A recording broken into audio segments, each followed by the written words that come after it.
ម្ដាយយំ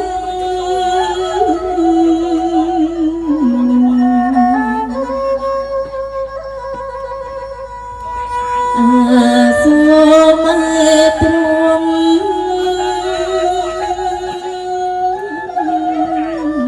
គេ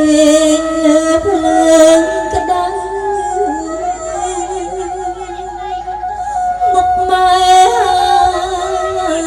ស្រមើ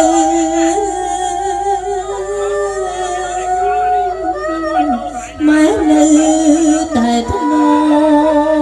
មញ៉ាយនឹងឈាមបើកទៅវល់ក្អមកូនជុំងាយកូននោមកូនអើយម៉ែលៀងកុំស្ងួតដៃ